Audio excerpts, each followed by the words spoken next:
Welcome to Blind Spots, a podcast where we're helping you fill the gap between what you want to do with your money and what you actually do. We are professional investors, writers, and financial planners helping you navigate the complexities of finance to optimize what you can control and cut out the rest. Join your host, Nick Shermans and Aaron Varghese, as we discuss the questions and nuances surrounding everyday money management. Investment advisory services offered through Pure Portfolios, a registered investment advisor with the U.S. Securities and Exchange Commission. Nick Shermans and Aaron Varghese work for Pure Portfolios. Any opinions expressed by Nick and Aaron or any podcast guest are solely their own opinions and do not reflect the opinions of Pure Portfolios. This podcast is for informational purposes only and should not be relied upon for investment decisions. It should not be construed as legal or tax advice and is not intended to replace the advice of a qualified attorney or tax professional. Clients of Pure Portfolios may maintain positions in securities discussed in this podcast. This information is not an offer or solicitation to buy or sell securities. The information contained may have been compiled from third-party sources and is believed to be reliable. Hello everyone, welcome back to another episode of Blind Spots. Today we are following up with part 2 of how much do you need to retire. So last week in part 1, we talked all about this magic number from this Wall Street Journal article that we found that talked about this very specific number that people feel like they need to strive to for retirement. And we debunked it a little bit. And we discussed how and why that retirement number is going to be different from everyone. And we talked about a very simple formula to figure out how you understand how much money you need to retire. So in part 2, this episode, we are going to be giving you the very practical tips on how exactly you model this, what financial planning actually is, and some of the inputs that we use and the projections we use and the why kind of behind it. So I'm excited for this video. It's going to be kind of twofold. It's one, to help you understand how to run your financial plan projections on your own if you are more of a DIY kind of person. And it's also for the person that you can understand how we run these projections for you. If you're ever feeling lost or confused during this episode, just email us at insight@pureportfolios.com and we can schedule some time to chat through the process. But we just wanted to offer that up front because there is going to be some numbers thrown in here. I know it can be difficult to follow along with numbers. So Aaron, how many financial plans do you review, construct, or tweak on a weekly basis? Oh gosh, on a weekly basis? That's hard to say. It ebbs and flows. But I would say on average, I'm probably looking at 15 to 20. Okay, so anywhere from 50 to 100 a month, potentially. Yeah. And financial planning is kind of funny because you apply the same principles to a myriad of different problems. So everything is always a little bit different, but it kind of falls back to the same methods and ideology. Yeah, and when I got started in this business back in the 2005s, planning was very different from what it is today. Back then, I'm not even kidding you, we would print like 300-page reports and basically hand it to clients and say, okay, here's your financial plan. Mm-hmm. And that is the most inefficient, ridiculous way to position planning because it gives the illusion that it's a one and done exercise. Like, okay, we've captured your inputs. Here's the output. Best of luck. Mm-hmm. As we've seen over the last couple of years, you can't really set your watch to anything. Life changes, markets change. Planning really is a partnership. It's a fluid process. You really need to be refreshing the inputs to make sure they reflect reality. And that's probably the biggest gap in general. I mean, we're going to dive into some of these points, but people modeling and planning for things that aren't actually happening in their real life. Mm-hmm. So we're going to bring you back to center, give you some inputs and assumptions that are grounded in reality that are going to build in a margin of safety to help make sure or give yourself a better probability of a favorable outcome. Well, I think that what you said really kind of hit the nail on the head is that it's changed so much in a relatively short time period. That's one of the hurdles that we have to jump over with clients is educating them on what financial planning really is, because if they've worked with an advisor for 20, 30 years, what they used to do isn't what we can do and offer now. Technology has changed, the industry has just changed a lot. So that's why we do episodes like this, to help educate clients and help people understand what is really possible now. Okay, so let's paint the persona of a typical pre-retiree that's facing this opportunity set of problems. Mm-hmm. Why don't you take it away and paint the picture? Okay, so we're going to go with our pre-retiree named Joe. He's currently 62 years old and he's planning to retire in 3 years. So when he's 65, he plans to throw in the towel, quit his job, and, like we say, sail off into the sunset. So his questions that he has, that many retirees have, are he wants to know how to fill the gap in his income between retirement, so at 65, and his full retirement age, which is 67. So at this full retirement age, it's a little bit different for everyone, but this is when your pension kicks in. This is when your Social Security retirement benefit kicks in. So he's got this 2-year gap from the date that he retires to when his other income that's not tied to financial markets starts to flow in. So his major question is, where does my money come from? How do I live from now until then? So just to paraphrase, Joe, 62, he's retiring at age 65, things he can think about now as he ramps up to transition from working to retirement.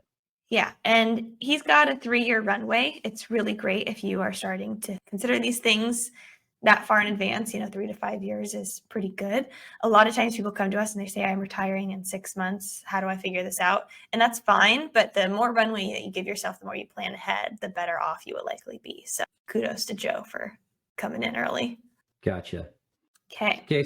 So let's start with some of the assumptions that one would have to go through. I assume you have a checklist. So with any financial plan, we always say that the further you go out in years of making predictions of what's going to happen, the less meaningful it becomes, because life changes. We don't know what the future holds. So there are some assumptions that we have to make on the front end. So the first thing that we start with is life expectancy, because we have to kind of have an end date to your plan. So you can look at your family history. This is pretty basic. We usually default to 90. Some people have a really strong feeling one way or the other that they're going to live really long or kick the bucket early. So it just kind of depends on what you want to see.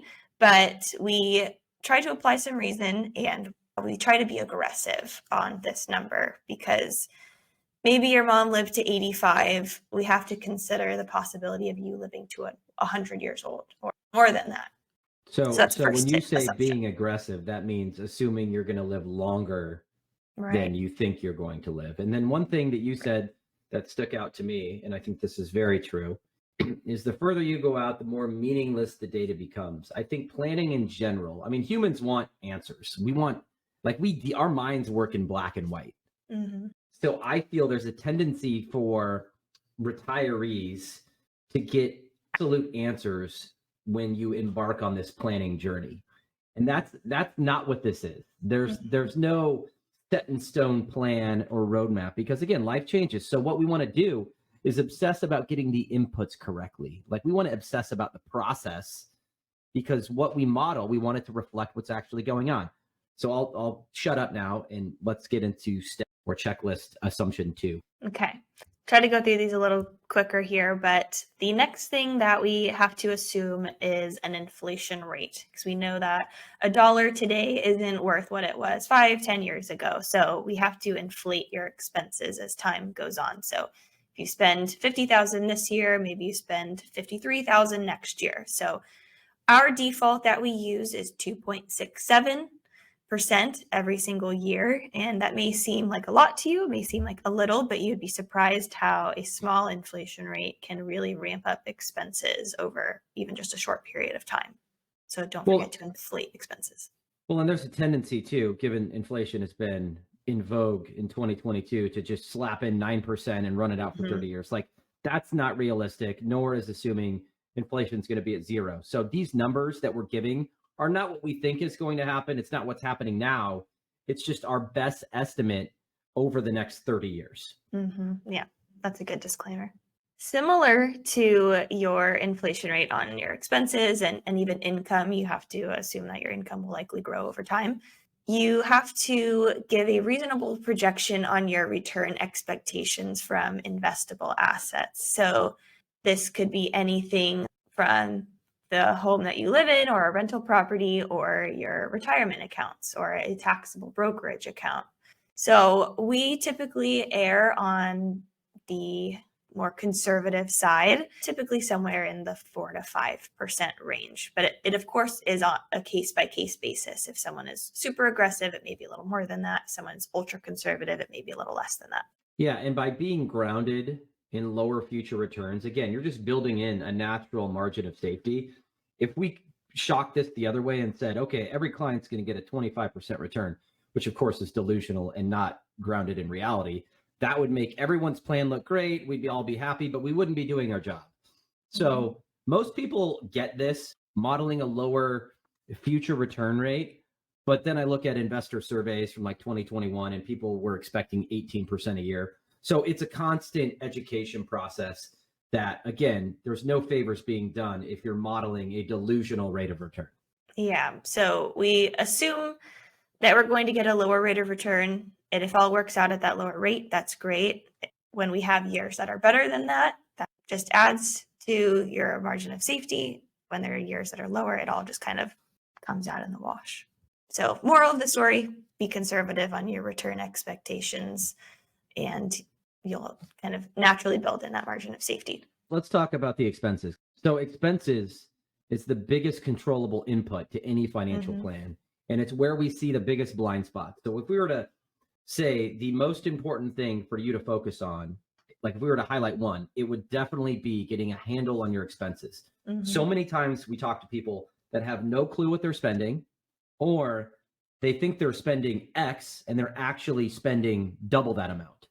That has happened a lot, especially coming out of the last 12 years when markets were up. People built their lifestyle around the stock market going up by 10 or 12% a year. They're able to take out a decent amount in distributions, and those outsized distributions were covered up by portfolio gains. That's not what's happening this year. So I can't stress this enough. Have a pulse around what you're actually spending and make sure that's reflected in your plan. Beautiful. The last assumption that we look at is tax rates. Now, nobody knows what tax rates are going to be in the future. So when we look at taxes, we just use today's rates. They may change, and that's fine. But again, the further we go out, the less meaningful it is. So we just use today's rates. We don't try to guess what is going to happen. And we also factor in state rates. So if you live in a high income tax state, that'll be baked into your plan. Okay. So those are the assumptions that we use when creating a financial plan. It's kind of the baseline that we work off of. So let's talk about Joe real quick. Let's bring it back to Joe. So if we were working with Joe, we would go through his expected life expectancy. We would get a sense of his current expenses and adjust those for where he's going to move or downsize to in retirement. We would inflate his expenses by roughly 3%. We would model his return expectation as we model the next 30 years at 4 to 5%. If Joe thought he was going to travel, thought he was going to join a country club, thought he was going to buy a second home, we would model his dream retirement to be aggressive on the expense side. If Joe thought about moving to a high income tax state, we would model that. So we'd model everything aggressive on the outflow expense side, model his dream retirement, and then work back based upon that. So that's just to put a bow on Joe and how we would shape his first couple of years of retirement. Aaron's going to go through some gaps, some blind spots, some commonly missed pieces when people are putting together that first retirement plan. Rather than walking you through a financial plan, since this is just a podcast and we're talking through this, we like to try to invert the problem and point out some commonly missed pieces of a financial plan. So we talked through some of them in the assumptions, but we just listed off a few that we commonly see DIY financial planners miss in their own financial plans. So one of the big gaps that we see is not accounting for what income is tied to what spouse. So sometimes spouse will pass away, husband or wife, and that income is tied to the person that passes away, and it's not left for the surviving spouse. So when looking at Survivorship benefits, that's a really important piece just to understand. When you're going through your financial plan, this is a great time to review all of those things and make sure that those are buttoned up to ultimately know if you are protected and will be okay if one spouse passes away and that income goes with them. Next on the list, we had an inflation rider on your expenses. We talked pretty detailed about this already, but don't forget to inflate your expenses. So we've seen DIY financial plans that say, I'm spending $50,000 this year and every year until I die. And maybe for some that's reality, but it's probably pretty unlikely. Wait, and this also works on the asset side. So if you have a pension, make sure you include the cost of living adjustment on your pension because you want to get credit for that. Some pensions don't have them, but if it does increase the payout over time, you certainly want to model that as well. The next one we have also already talked about, but being too aggressive on the return expectation side. Like Nick said, if everyone has a 25% return every year, life is going to look pretty good, but we know that that is not reality. So make sure that you are adjusting your return expectations based on how you are personally invested, because it's not a one size fits all kind of number. Okay, what are the other stress points? Yeah, so I'm passionate about this one because I see it all the time, but not understanding what you're spending, vastly understating what is flowing out the door. So I'm not going to beat a dead horse, but it's okay to go back to a budget and put it together, and that doesn't have to be a negative experience. I mean, what you're building is just a framework for making decisions. And if you're going outside of your budget, that's certainly okay, but you need to have awareness that that's occurring. What ends up happening is people going outside their budget, which it doesn't exist, and they have no framework, and they think they're living in accordance with their plan, and they think they're on pace, and then we pull back the curtain, and it's like, dude, you're going to be out of money in 5 or 6 years. So I can't stress that enough. People obsess about unknowable risks. This is a knowable risk. That's the biggest risk to a retirement plan. So have a pulse on your spending and look at it once a year. Sit down with your spouse if you're married and go through it. And it doesn't, again, have to be a negative thing. It can be a positive thing. And just make sure you're both on the same page and there's a pulse with what's flowing out the door. Another thing that we've noticed along with expenses, large one-off expenses that tend to repeat themselves. So we'll have a client say, "Oh, I'm gonna, renovate my home. I need an extra $30,000." Okay, great. That fits into your plan. Here you go. And then that falls into the next thing, maybe the next year. "Oh, actually, I decided I'm going to buy a car a little earlier. I need another $40,000. Okay, we'll send that to you. That still works. But then these one-off expenses keep happening.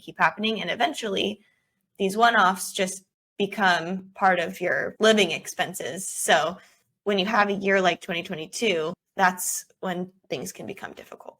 So that sparked another gap that I see, and it's really frustrating. So we do all this work to create this financial plan. We help people make decisions within the context of their plan.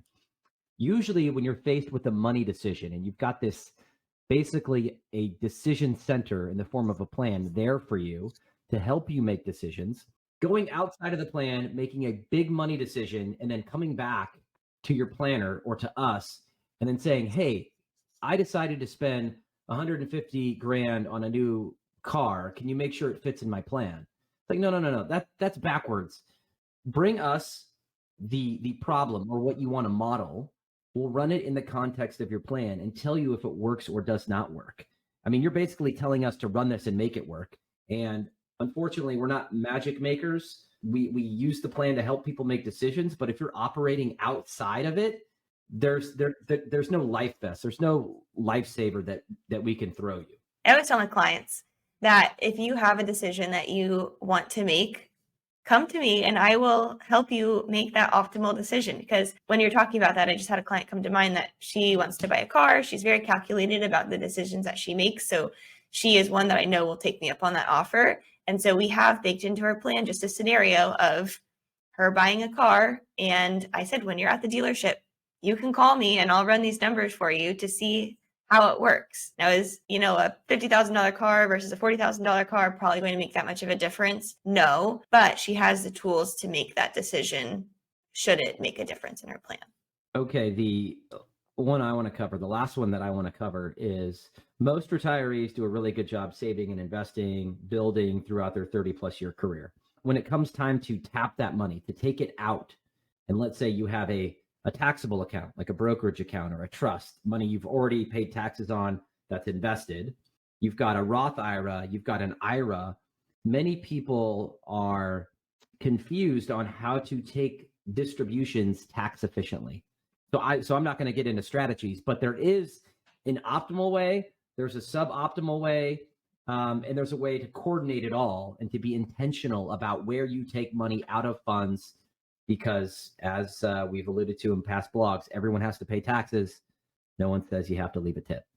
Well, I think that we could bring this back to our friend Joe quickly, because he has this 2-year gap that he has to fill. And that's essentially the question he's asking, is where does this money come from?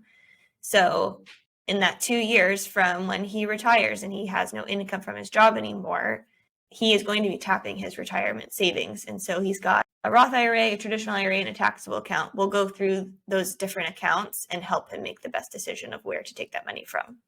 Well, and as you know, Aaron, it goes beyond just where you're taking the money. It affects the gap between retirement, needing private health insurance, to Medicare.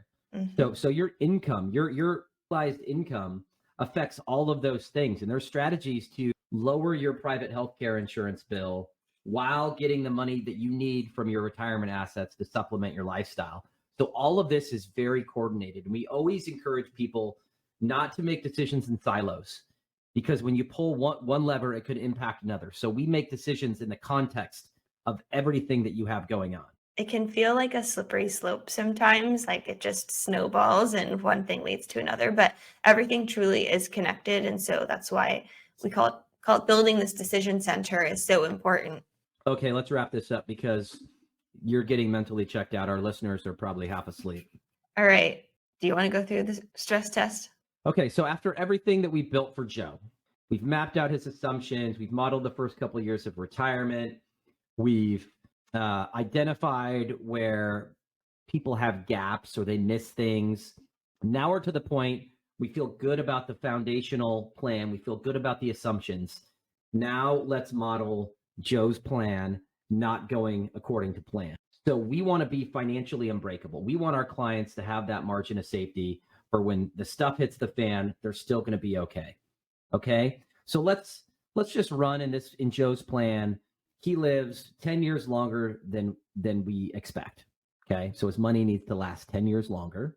Maybe we isolate the impact of that. Maybe Joe says, hey, Nick, Aaron, I'm really worried about a market crash.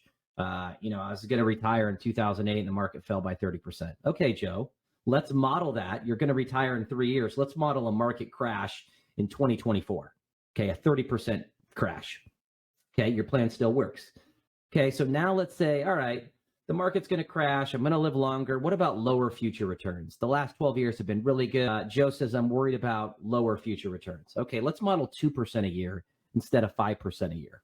Okay, Joe likes to party and gamble too. He goes to Las Vegas 10 times a year. Let's model higher expenses for Joe. So we've got living longer, going to Las Vegas 10 times a year, which I'm not sure those two are consistent, but so we're modeling that. We're modeling lower future returns. We're modeling a 30% crash. Joe's plan still works. That's an empowering place to be. The stuff is hitting the fan. Joe's going off the rails. His plan still is favorable. At the end, Joe has peace of mind. He rides off into the sunset. He doesn't obsess. He's not checking his phone to see what the market is doing. He has peace of mind. We've done our job. Yeah, the two goals of financial planning, in my eyes, for clients is, one, we want to ensure that you don't run out of money, because that's kind of our main objective. The second is to just give peace of mind because you've retired, you're not working your day job anymore. Hopefully you're doing something that you really love and enjoy and you spend your time doing. The last thing that you want to be doing in retirement is worrying and stressing about this stuff. So that's why we try to just provide peace of mind and give clients a reasonable expectation that their financial plan is sound and unbreakable. So that is how we go through kind of the financial planning process. We help clients understand how much they need to save in order to retire, and that is the background and the assumptions that we make in order to do so. So if you have questions about the planning process or you need help understanding how much you need in order to retire, you could reach out to us at insight@pureportfolios.com. Our email is in the description of this podcast or video, and we will see you in the next one.